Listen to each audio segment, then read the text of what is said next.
Vou começar mais um vídeo. Falarei sobre os dons do Espírito Santo. Falarei sobre as ferramentas ou armas espirituais que usam na guerra contra os nossos inimigos invisíveis. Irei falar sobre a diferença dos dons, de um dom ser maior do que o outro dom.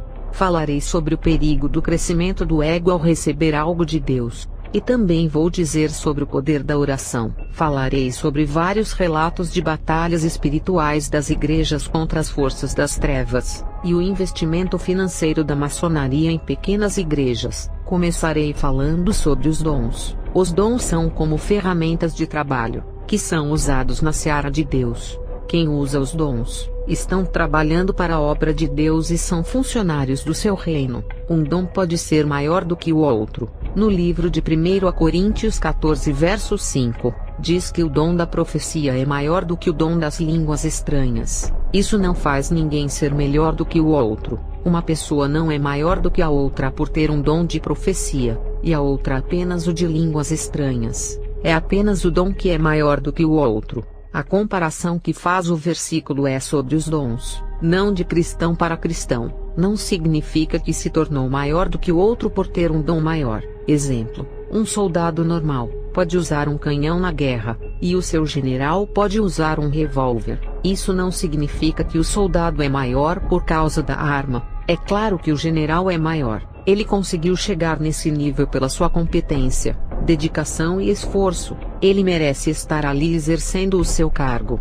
diferente do soldado que ainda não alcançou o patamar. O maior sempre será o menor. O mais humilde no mundo sobrenatural é grande. A quantidade de dons que uma pessoa recebe pode lhe oferecer mais ferramentas na seara para trabalhar. Isso não lhe faz maior. A santidade é que lhe faz maior. Uma pessoa que recebe muitos dons tem mais armas apenas para combater o mundo espiritual, porque terá que usar todos eles na batalha. Os dons, quanto mais tem, mais opção terá no campo da guerra, e as responsabilidades aumentam no mundo espiritual, porque terá que usar todos eles, e Deus irá cobrar cada dom que não usou em sua obra. Ter dons pode oferecer perigo no mundo espiritual, por aumentar a soberba e a arrogância no ego. Muitos não estão preparados para receberem os dons, que podem ser pedras de tropeço. A realidade é que muitos não se dão com os dons, e inflamam os seus egos. O meu esposo, que se converteu depois de mim,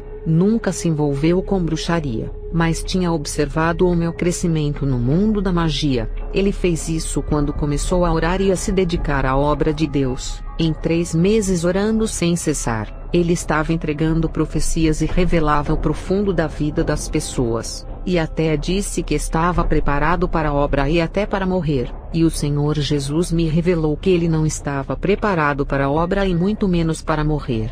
O meu esposo, embora tivesse muitos dons, ele era um homem que não aguentava ser insultado, e não ficava quieto sem discutir. Um homem de pavio curto que não controlava o seu emocional, e se ele morresse dessa mesma forma não seria salvo. Ele não tinha maturidade espiritual para resistir às afrontas das pessoas. O meu esposo, mesmo sendo um homem que vivia orando, ele não conhecia a Bíblia, por isso errava. No livro de Mateus 22 verso 29, errais por não conhecer as Escrituras. O meu esposo, por não ter a palavra como bússola para se orientar nela, praticava muitos erros que não agradavam a Deus. Apesar da oração ter matado todos os seus desejos da carne e trabalhar dentro da sua alma, a oração sem a palavra não faz o crente ser perfeito, e a palavra sem a oração, o crente não é completo. O meu esposo precisava de uma libertação na área emocional, e quando ele começou a ler a Bíblia e a se aprofundar,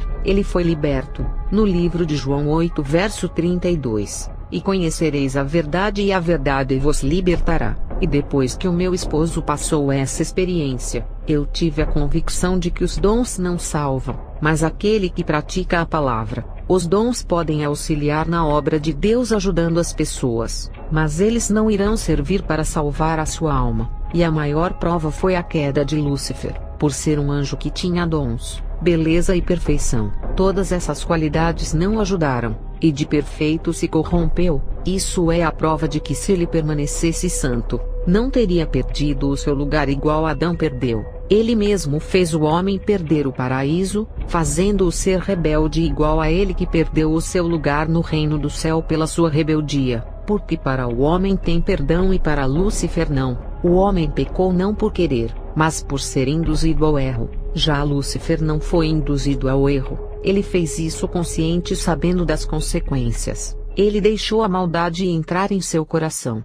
Voltando a falar dos dons, não importa o quanto você seja usado nos dons, se não obedecer a palavra que domará o seu ego, não irá se salvar. A nossa carne é assim: se receber riquezas, ou coisas grandes materiais, e até ser usado poderosamente por Deus, a carne se inflama, por isso não podemos dar lugar a ela. Os dons não são crescimento espiritual, mas funciona como arma desse crescimento. Um novo convertido de 3 meses, se viver orando, pode receber os dons nesse período, e esses dons não significa que ele está crescendo espiritualmente, mas significa que ele está armado para a batalha espiritual. O crescimento espiritual é a prática da palavra, e vem com o tempo que você está em comunhão, não vem de uma vez, e a oração é um preparo do seu ministério. O crescimento espiritual é a prática da palavra que disciplina o caráter do homem, e junto com o crescimento vem a maturidade espiritual, que é a experiência que o crente adquire na obra e no mundo espiritual,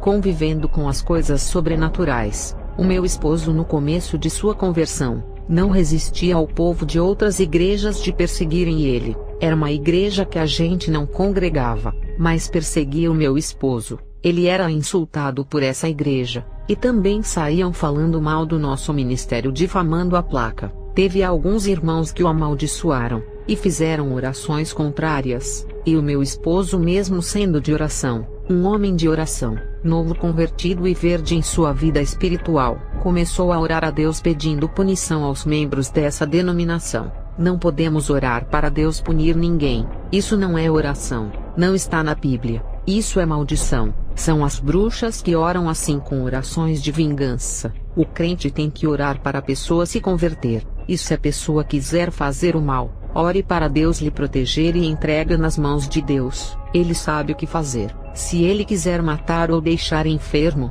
isso é o trabalhar dele. Não ore por ninguém pedindo: Deus, faz isso na vida dessa pessoa. Não tente ensinar a Deus. O caminho dele é maior do que o seu. Se está preocupado com a família, e faz aquela oração ensinando a Deus como fazer, é errado. Ele sabe o que fazer. Interceda pedindo libertação, mas não ensine o modo que ele vai libertar.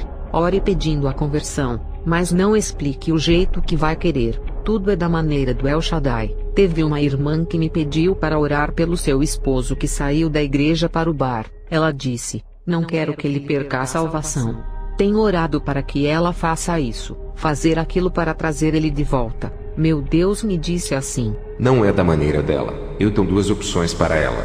Ou é no leito de um hospital que irei dar a chance para ele voltar aos meus caminhos, ou é morte, pois é vaso rebelde mal construído não por mim, mas pela sua própria natureza malvada. Vaso mal feito tem que ser quebrado. E aquela irmã ficou preocupada porque queria que fosse da maneira dela.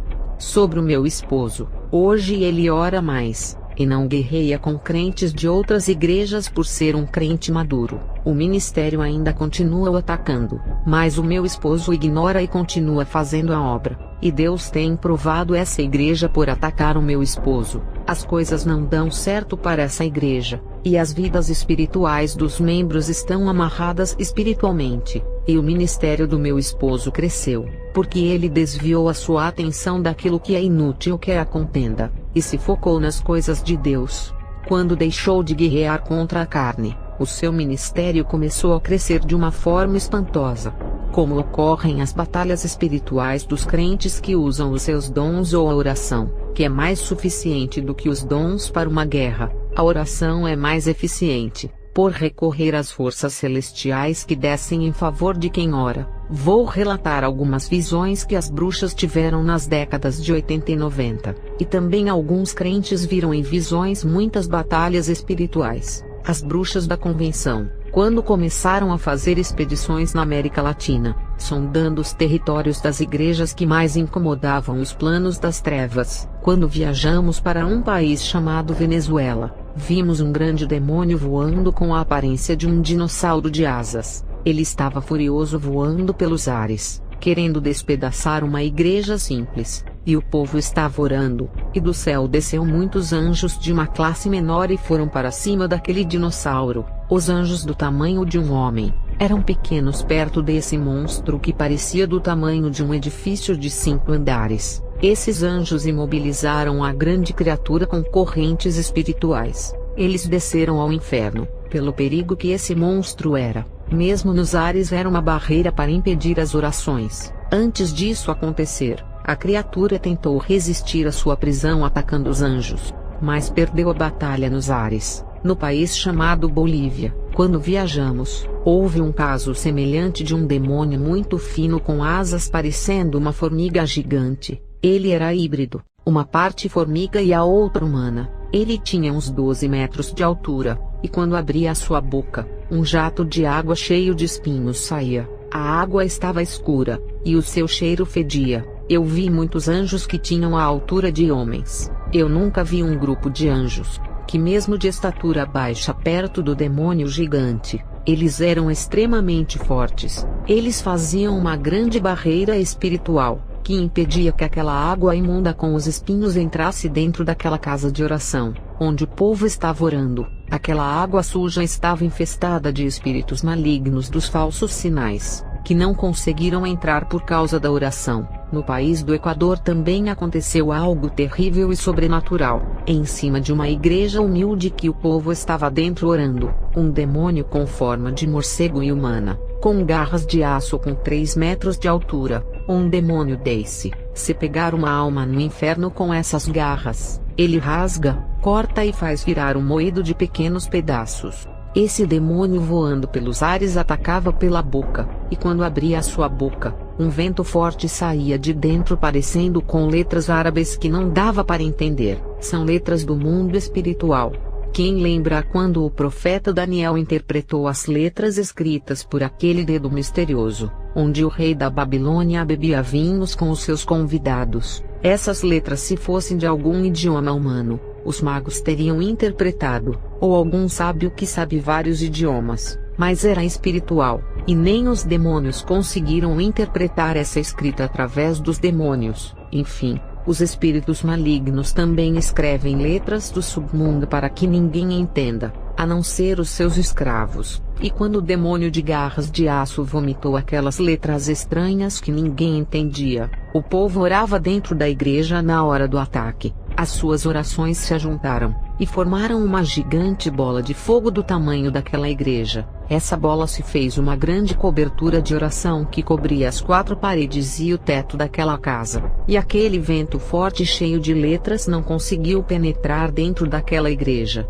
No país chamado Rússia, uma escola de bruxas que estavam tentando destruir um missionário através da magia. Eram um total de 56 bruxas muito poderosas que estavam tentando matar o missionário, mas através dos dons de videntes, elas viam um exército de anjos ao redor da cama do missionário. Ele dormia muito tranquilo, e estava escoltado das forças celestiais. As bruxas, com muita ousadia, se sentindo poderosas, lançaram magias contra aquele exército de anjos, e os dardos malignos, ao chegarem perto dos corpos gloriosos daqueles anjos, se dissolveram igual a pó de suco, e daqueles anjos saiu uma bola de luz que foi em direção às bruxas, e todas foram feridas com enfermidades incuráveis que se tornaram em chagas cancerígenas dentro dos seus corpos. Essa visão foi na década de 50, mas as bruxas não morreram no mesmo dia, e sofreram anos com o câncer e algumas até décadas.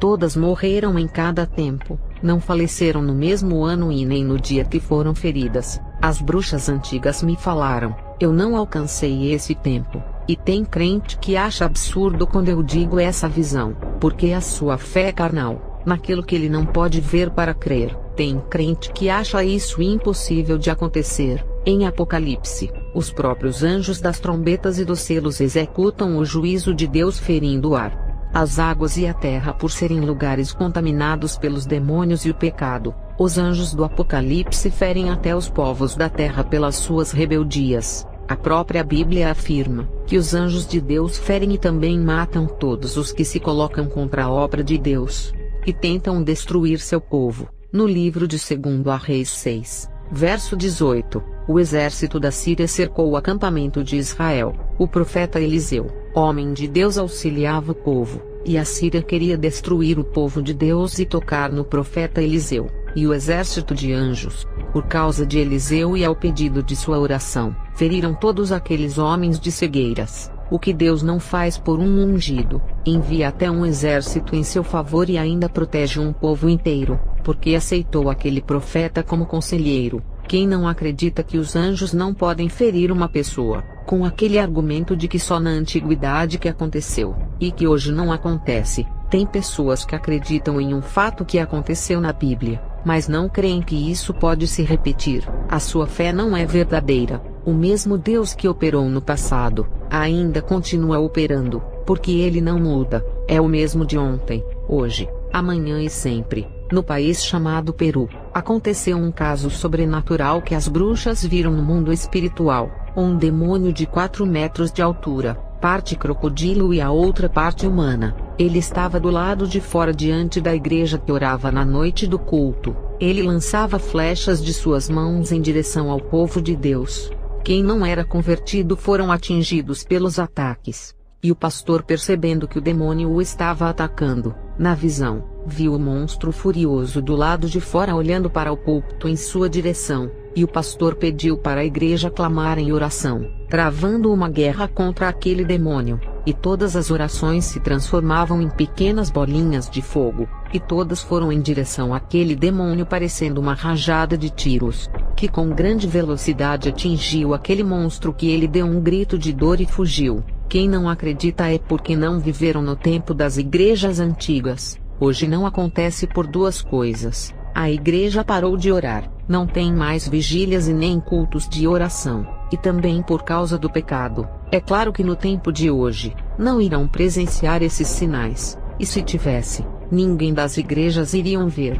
Porque para ter visões espirituais, tem que viver uma vida reta e de muitas orações. O povo da igreja de hoje não vê nada no mundo espiritual, são como cegos, os demônios caminham no meio deles e ninguém vê. Tem um ditado que diz: em terra de cego, quem tem um olho é rei. Os demônios estão vendo o povo, mas o povo não os vê, não sentem eles por perto e não tem revelação do Espírito Santo. Quem quiser interpretar, quem tem olho é rei no sentido positivo, pode-se dizer que o crente que tem um olho espiritual e vê todas as movimentações demoníacas, é um sentinela vigilante que pode alertar o povo. Esse crente se torna não um rei, e sim um líder do rebanho espiritualmente, sem ser um pastor.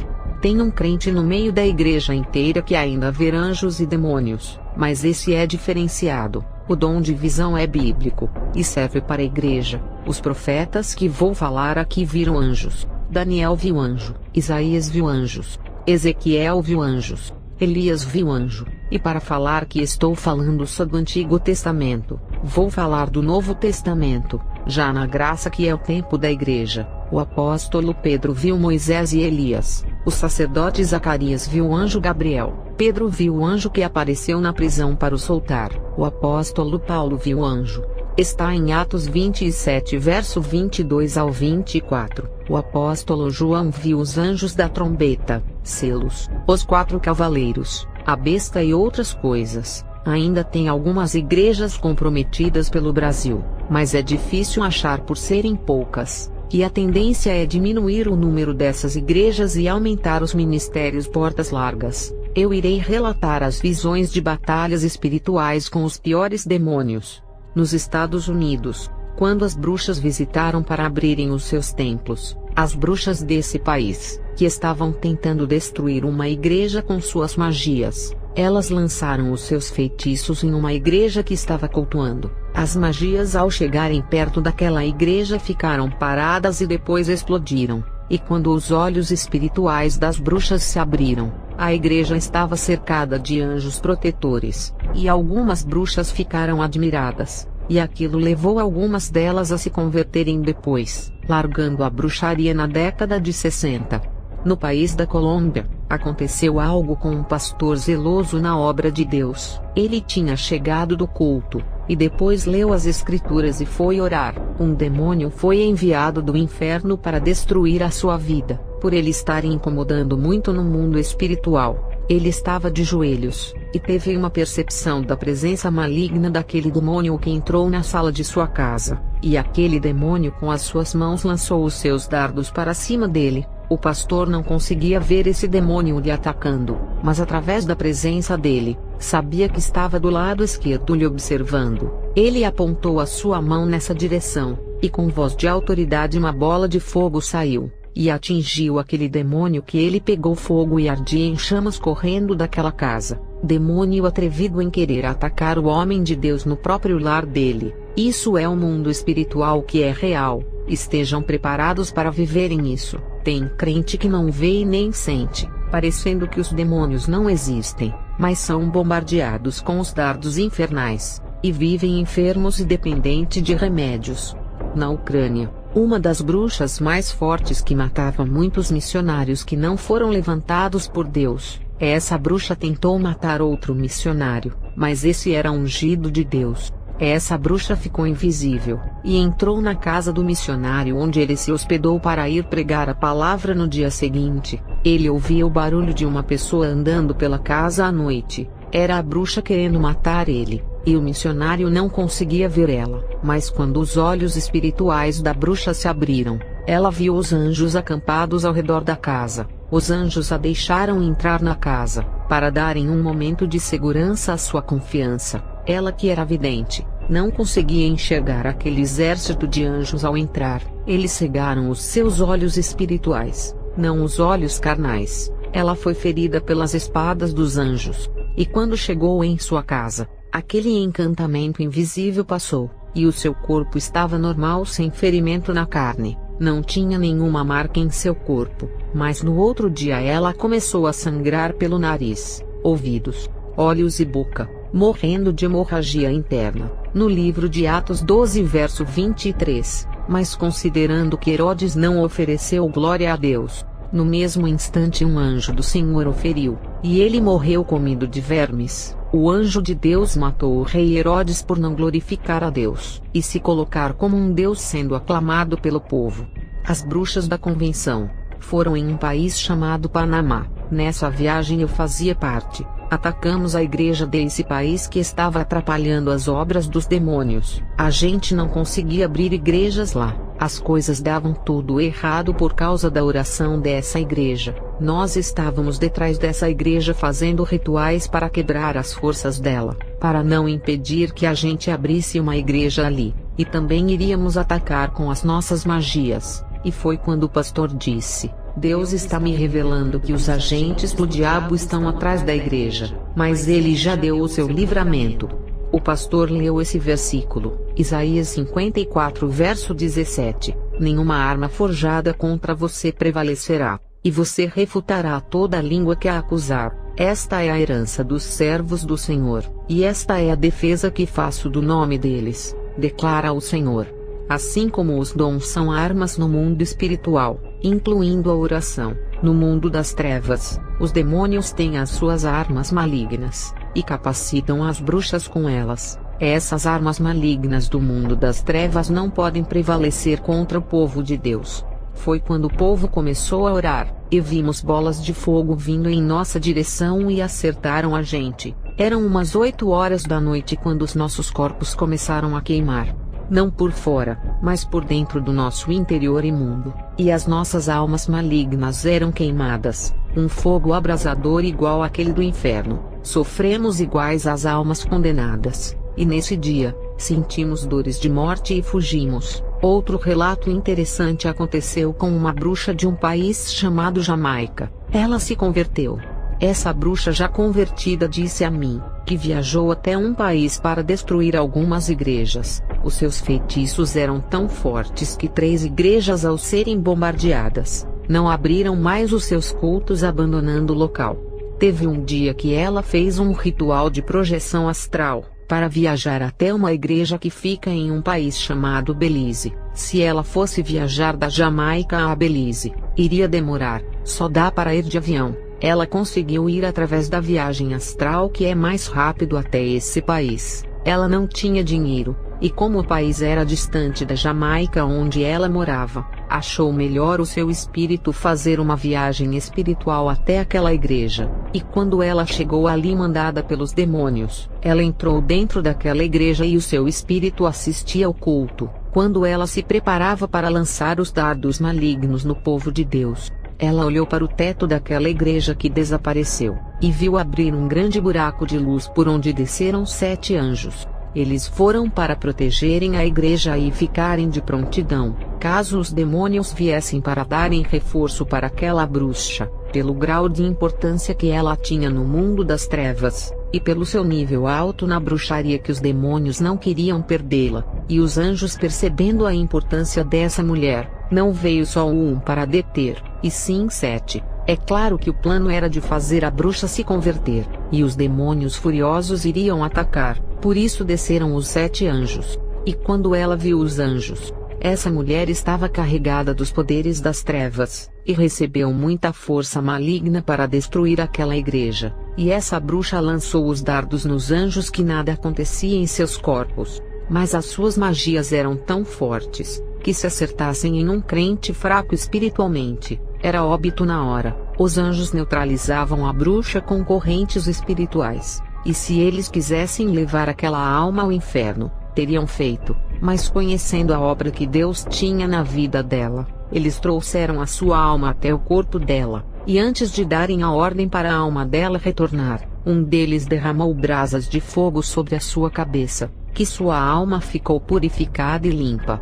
e depois deram a ordem para a sua alma entrar no corpo. Toda a maldade que tinha em seu coração desapareceu, e com a alma pura, ela não queria mais fazer o mal. E um dos anjos ofereceu um rolo de livro ardendo em chamas, e pediu para ela comer. Quando ela comeu aquele rolo, começou a falar em mistério e foi batizada. E um dos anjos disse: quando abrir a sua boca para falar de Deus, suas palavras serão como brasas vivas por comer o rolo. Aquela bruxa que pensou que conseguiria destruir aquela igreja, caiu nas mãos do Deus poderoso. Os anjos armaram uma armadilha na igreja para pegarem essa alma e trazerem para Deus.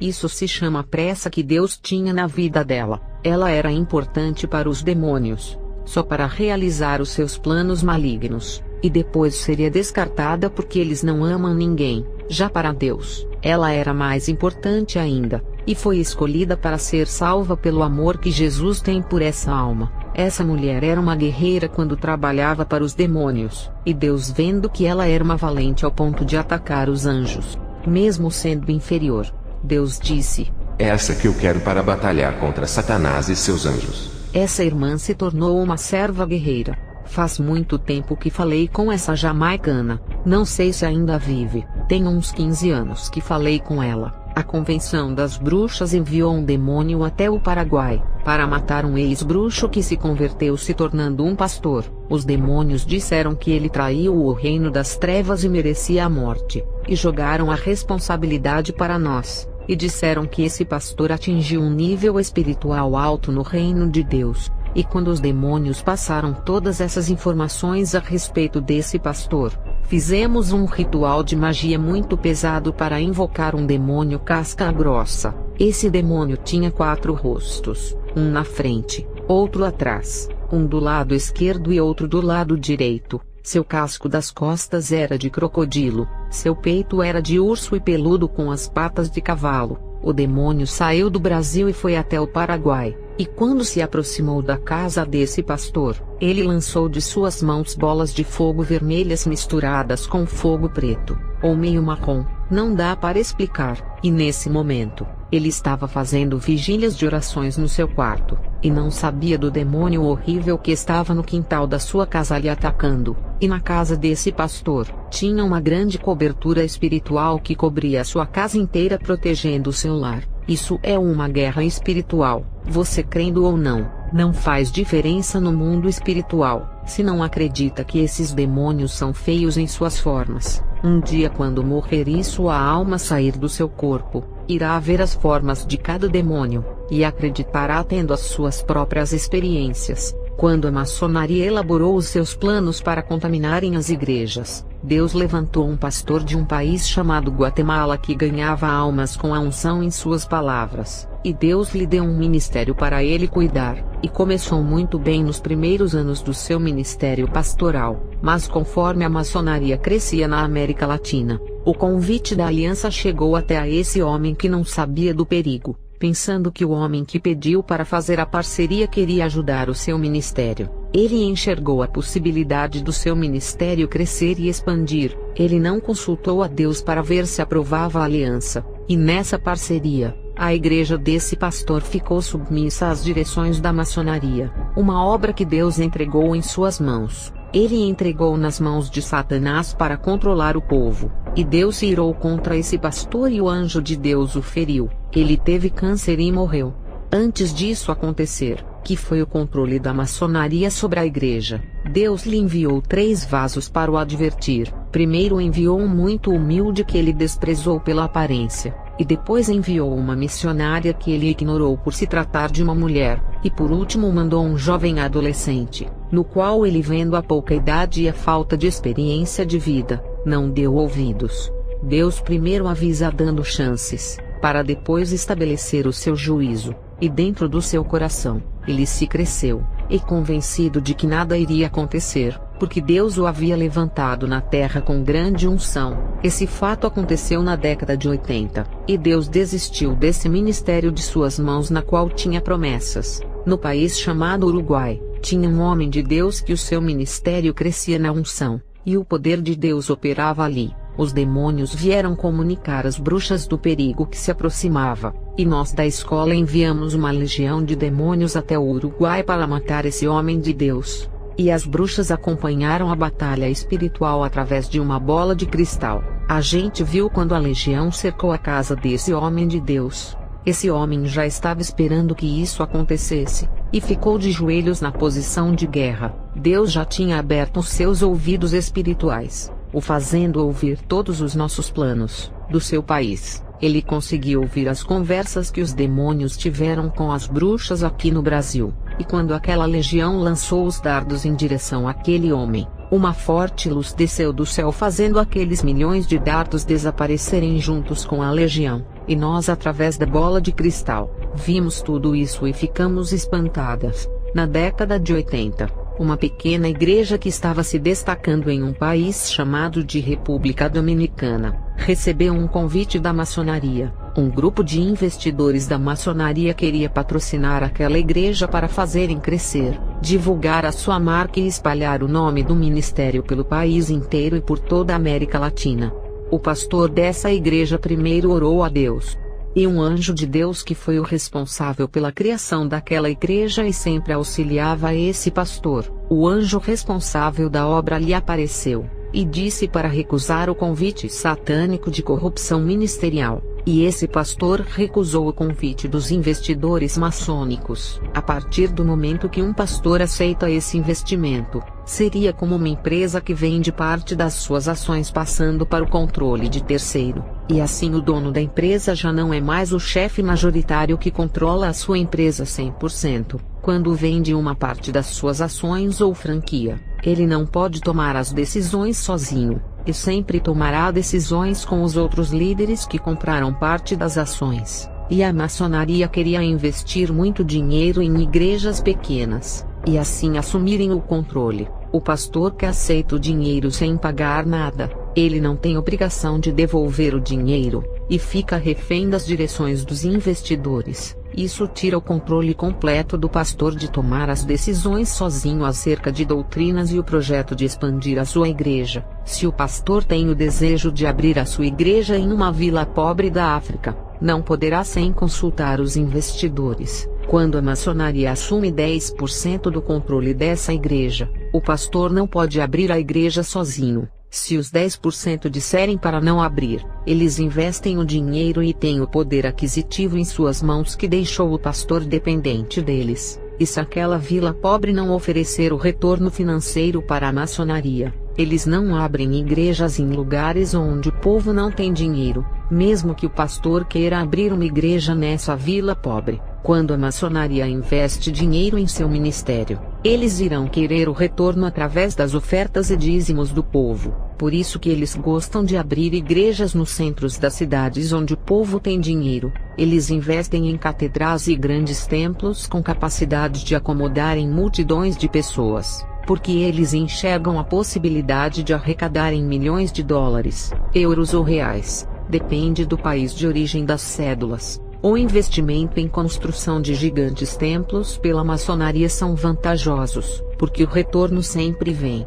Antes de ser uma bruxa, na década de 70, as bruxas me disseram que a maçonaria construiu uma igreja gigante com capacidade de acomodar multidões de pessoas, e essa igreja estava contaminando uma cidade inteira com o seu ocultismo, e a ira de Deus se acendeu contra aquele ministério. Multidões de anjos desceram naquele templo imundo, e feriram os responsáveis. Os anjos da justiça só não feriram as pessoas inocentes que não sabiam da feitiçaria oculta que tinha nesse templo. Uma multidão de homens e mulheres que não sabiam dessas coisas, mas compactuaram com essas maldades foram feridos também. Os inocentes que não quiseram compactuar se livraram. Essa igreja foi uma das que mais morreram os seus membros. Os anjos também ferem e matam, não é somente os demônios. No Apocalipse, os anjos derramarão as taças da ira de Deus para punirem os rebeldes. O livro de Apocalipse é o que mais que traz punições aos pecadores. Se acham um absurdo os anjos ferirem uma multidão de pessoas de um ministério,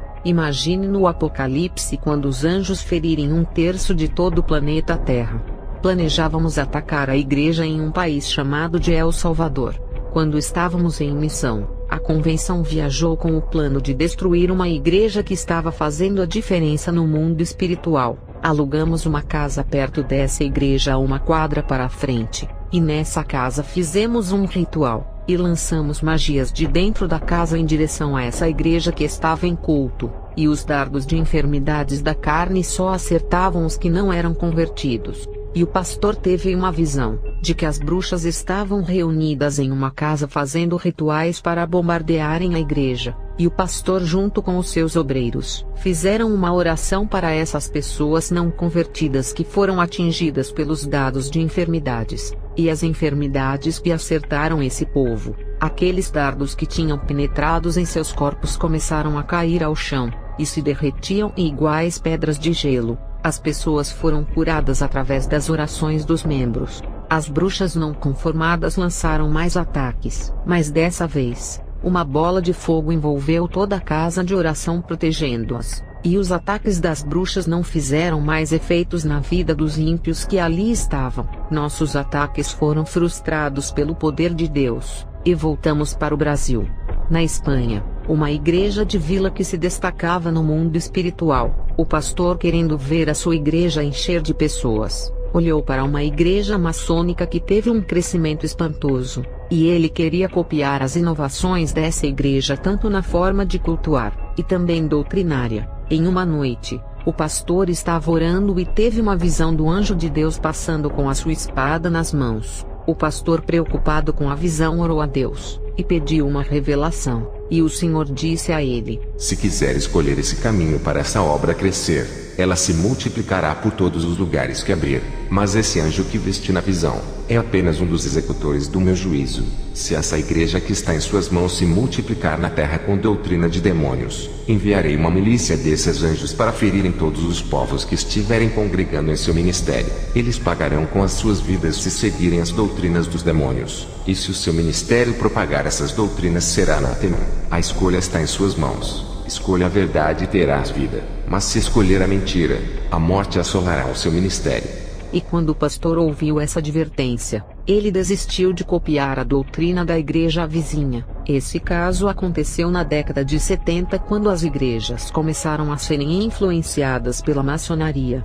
Tem 3 tipos de igrejas: aquelas que nascem do coração do homem para sua vaidade e reconhecimento, dando lucros para ele próprio. Esse tipo de igreja não foi Deus quem mandou fundar, ele não irá cobrar, e deixará o pastor fazer o que quiser até o dia do acerto de contas. Tem aquelas igrejas que são fundadas pela maçonaria, essas nascem do coração de Satanás. Deus não tem nada a ver com essa obra. Ele não irá cobrar por um ministério que não é dele, porém, terão os seus acertos de contas no dia da morte desses líderes, e tem as igrejas que nascem do coração de Deus, que são as fundadas na doutrina bíblica. O Senhor levanta pastores para essas obras e manda outros fundarem uma nova obra, essas igrejas que são de Deus. Ele não irá aceitar o pecado e nem aliança com a maçonaria, ou pregar outro evangelho. Deus irá cobrar quem mudar a sua obra ou fazer aliança com as trevas. O seu zelo pela sua obra faz o Senhor castigar o pastor que ele confiou a sua obra, e o líder que contaminou a sua amada igreja. Deus se importa com a igreja que ele levantou e está em sua direção. Não se importa com igrejas feitas pela vontade dos homens e nem pelas igrejas da maçonaria. Ele tem zelo por aquilo que é dele. As bruxas da escola tentaram uma investida contra uma igreja de um país chamado Guiana. O pastor, que tinha grande sensibilidade espiritual, sentiu a nossa presença maligna ali perto. O pastor convocou a congregação inteira para fazer um grande clamor, e quando lançamos os dardos nessa igreja na hora do culto, a casa de oração estava envolvida com uma grande luz que cobria o povo inteiro no culto. A igreja resplandecia naquela noite, e os dardos ao chegarem perto se tornaram fumaça se evaporando. Mais uma tentativa frustrada das bruxas que voltaram para casa sem êxito. Na década de 80, uma igreja de libertação estava tirando multidões de almas cativas das mãos de Satanás. Essa igreja da Argentina começou a incomodar, e mandamos uma legião que subiu do inferno para pelejarem contra aquele povo. Deus já tinha revelado ao pastor dessa igreja que um exército do inferno iria atacar em 7 dias. E o pastor, sabendo disso, ajuntou com a congregação inteira e fez uma campanha nesses 7 dias. E quando o exército de demônios se aproximou da igreja, atingiram os seus dardos em direção à oração. Uma milícia de anjos de guerra com escudos e espadas em suas mãos protegiam o povo, e o exército de demônios, vendo que não podiam enfrentar os anjos e guardiões, eles recuaram para trás, retornando ao inferno, entrando por um buraco negro que se abriu na terra. Os anjos não permitiram que os dardos acertassem aquele povo que orava fervorosamente. As bruxas se reuniram para outra expedição, e foram para um país chamado de Nicarágua. Um evangelista que estava sendo um impedimento para as obras das trevas era o nosso alvo. Um demônio apareceu em um ritual das bruxas, e disse que ele não era um crente qualquer. A gente foi até o Nicarágua para matarmos esse evangelista na magia. Quando nos aproximamos da sua casa à meia-noite, nós lançamos dardos nele, mas da sua boca veio uma grande bola de fogo de 1 metro que envolveu todas as bruxas. Podemos dizer que ficamos enfermas no dia seguinte. Esse irmão, ao receber o nosso ataque, abriu a sua boca no clamor e saiu essa bola de fogo. O evangelista também ficou enfermo. Deus permitiu que ele fosse atingido. Eu encontrei esse evangelista depois que me converti. Segundo ele, Deus fez os seus ouvidos ouvir os nossos planos daqui do Brasil. Ele já sabia que as bruxas iriam lhe atacar perto da sua casa. Ele disse a Deus que não tinha medo, e que podiam ir todas as bruxas do mundo contra ele. Ele disse assim: eu tenho unção, Deus me deu autoridade contra o mal. Ele se exaltou em seu ego, se sentindo autoconfiante. Ele disse que nesse momento confiou nas forças de seus braços, e foi surpreendido quando os dardos das bruxas acertaram ele. O evangelista não acreditou que tinha sofrido aqueles ataques das bruxas, ficando enfermo. Naquele momento, ele se sentiu como um homem indefeso, de um leão feroz. Se tornou uma ovelha fraca que precisava do seu pastor, o verdadeiro leão de Judá. Ele disse que ficou 3 meses enfermo, e a sua confiança nele mesmo tinha acabado. Ele voltou à sua confiança em Deus e reconheceu que era fraco, e sem ele nada podia fazer. Deus permitiu que isso acontecesse para lhe ensinar uma lição, para que ele nunca deixasse de depender das suas providências. Ele disse que ficou mais humilde depois desse acontecimento, e as bruxas que foram atingidas por aquela bola de fogo de 1 metro de altura, eram 9 bruxas. 7 foram atingidas, e 2 conseguiram se desviar. Das 7 que foram atingidas, 3 morreram, não no mesmo dia, mas depois de 2 meses de terem recebido o impacto da bola de fogo. As outras 4 que foram atingidas não morreram, mas cada uma teve um tipo de enfermidade. Eu fazia parte das 4 que foram atingidas, e desenvolvi um câncer no ovário que me acompanhou há muitos anos, mas quando entreguei a minha vida a Jesus, com um mês de conversão o câncer desapareceu. Depois dessa tentativa de matar o evangelista, as bruxas retornaram para casa. As bruxas estavam enfermas, e não podiam fazer outra missão enquanto não se recuperassem. A bruxa mestra mandou outro grupo de bruxas que não estavam enfermas. Elas foram enviadas para destruírem um diácono que morava em um país chamado Suriname. Os demônios informaram que esse diácono estava em um nível espiritual acima do seu pastor. Esse diácono foi considerado o mais perigoso da igreja, o único mais capacitado de trazer o avivamento para o povo. Esse rapaz estava indo orar em cima do monte. As bruxas o seguiram, e se acamparam no monte do outro lado onde ele não podia ver, e começaram a lançar dardos nele. Mas em cima dele tinha uma coluna de fogo que fazia os dardos se transformarem em fumaça. O rapaz muito humilde orava tranquilo como se nada tivesse acontecendo. Ele continuou com os seus olhos fechados em oração. As bruxas retornaram para a escola sem a vitória. As bruxas tinham outra missão, para destruírem uma forte igreja em um país chamado Costa Rica. Eu fui nessa expedição com as bruxas, e ficamos dentro do hotel do centro da cidade. Não conseguimos alugar uma casa mais perto da igreja, e o hotel ficou longe dessa congregação, e ficamos semanas esperando uma oportunidade para atacarmos. Quando a igreja marcou uma vigília no sábado, uma bruxa disse que iria atacar a igreja nessa vigília. Iria atacar os mais fracos. A gente pediu para ela não ir sozinha, e que todas precisavam se preparar, porque os demônios tinham alertado que a igreja era da madrugada. O povo era de vigílias, e quando não tinha na igreja, eles faziam em suas casas. E as bruxas, curiosas para saberem se ela era forte e igual a todas, diziam: ela levou todos os preparos na mochila para fazer o ritual em frente da igreja. Quando começou a vigília, ela foi sozinha,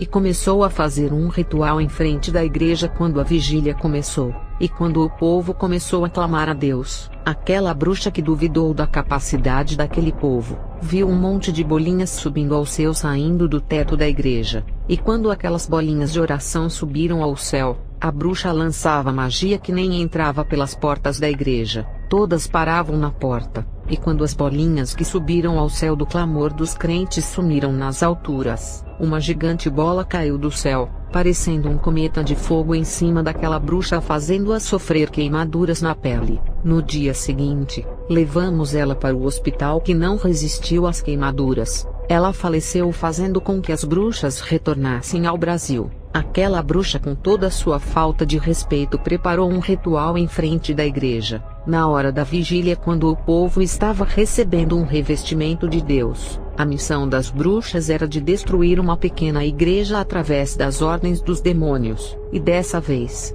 a escola mandou uma das bruxas mais fortes do templo. Ela só estava abaixo da bruxa mestra na hierarquia. Essa bruxa foi por causa da morte da outra. Ela disse que faltou liderança, por isso que a outra bruxa morreu, e dessa, o destino era outro país. E quando chegamos em um país chamado de Guiana Francesa, nos hospedamos em um hotel, para planejarmos a forma de atacarmos aquela igreja que estava causando transtornos para as obras das trevas. No culto da noite dessa igreja, algumas bruxas estavam querendo entrar lá. A bruxa líder não deixou, e disse que era mais seguro ir sondar o território primeiro antes de atacar, e ainda disse: somente uma vai, e tem que ser eu, porque sou a mais preparada para sondar. Lembra que uma das nossas foi sozinha e voltou morta.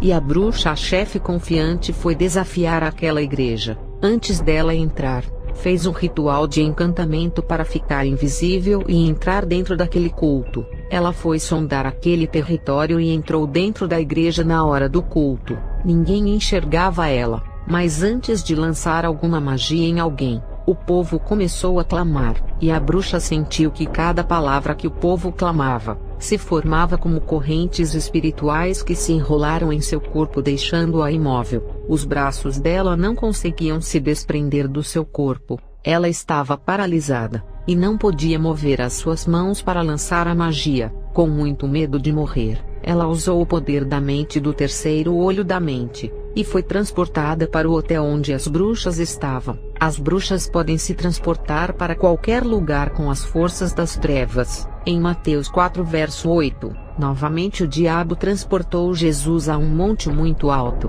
e mostrou-lhe todos os reinos do mundo e a glória deles. Repare que o diabo transportou Jesus a um monte. Esse processo de se transportar ou movimentar em alta velocidade se chama transladação. As bruxas conseguem fazer isso, de uma vila para outro bairro, ou de viajar a outro país sem precisar de avião. E quando a bruxa-chefe falou o que tinha acontecido, todas as bruxas ficaram espantadas, porque ela, sendo tão forte, teve os seus poderes neutralizados pela igreja. E depois desse acontecimento voltamos para o nosso país. Na década de 80, as visões de batalha espiritual eram normais, porque a luz e as trevas estavam em confrontos de assumirem os territórios. Hoje em dia, ninguém consegue ver essas visões no mundo espiritual. Realmente as igrejas antigas eram mais fortes, porque as igrejas deixaram de renunciar ao mundo e se voltavam ao que é celestial. Quando a igreja tinha essa essência, os demônios a atacavam por se incomodarem, e hoje, não vemos mais essas guerras espirituais porque as igrejas se tornaram amigas do mundo, e se as igrejas andam de braços dados com o pecado, os demônios não consideram como inimigas e não vão atacar, e não teremos mais essas visões de batalha espiritual, que na década de 80 e no começo da década de 90 eram normais. Eu relato essas décadas porque eu acompanhei, mas nas décadas de 10, 20, 30, 40, 50, 60 e 70, eu acredito que por serem mais antigas, as igrejas eram mais fortes, e as guerras espirituais eram muito mais frequentes. No ano de 2000 para cá, as igrejas começaram a mudar muito rápido, lembrando que o ano 2000 foi o primeiro ano da agenda Illuminati para acelerar a destruição do cristianismo, das políticas, das economias, da área da saúde, da educação e de toda a sociedade. Vocês perceberam que a mudança não é só na igreja, na economia, os preços das coisas aumentam, e o salário congela. Na área da saúde novas doenças estão surgindo, e na área da educação, os alunos não respeitam mais os professores, e a sociedade inteira está sendo contaminada através dos olhos e ouvidos. As músicas se tornaram imorais, as redes sociais, TV por assinatura, Netflix e aplicativos de namoro e amizade, tudo isso está corrompendo a sociedade, e se a igreja não se afastar dessas coisas, se corrompem também. Muitas dessas igrejas que as bruxas lutaram na década de 70, 80 e 90,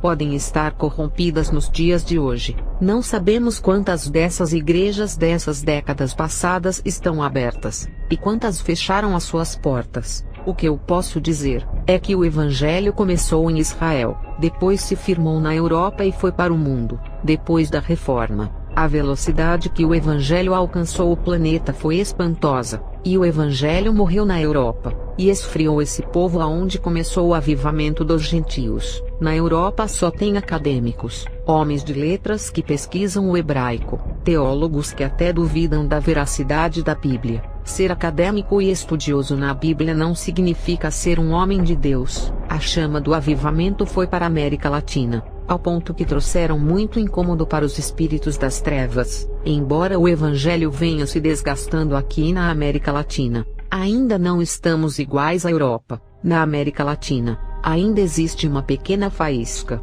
que só precisa de um pouco de combustível para a chama se alastrar igual a antes. As visões de batalha espiritual podem ter diminuído, mas existem ainda essas guerras, nem que sejam poucas batalhas, porque existe alguns remanescentes que incomodam e são contra esses poucos que os demônios batalham. Eles não guerreiam contra as igrejas que são amigas do mundo. Enquanto tiverem homens e mulheres de Deus na terra, a guerra nunca irá acabar. Se em todo o planeta tivesse apenas 7 pessoas que permaneceram e não se dobraram diante da glória desse mundo, muitas batalhas espirituais iriam acontecer por causa dos 7, ainda que diminuam os servos de Deus na terra. e as batalhas espirituais também diminuam. Sempre vai existir essas guerras, nem que seja contra a minoria. Só não haverá mais batalhas espirituais quando a igreja for tirada da terra. Não tem como os demônios guerrearem contra aquilo que pertencem a eles. Vou encerrar esse vídeo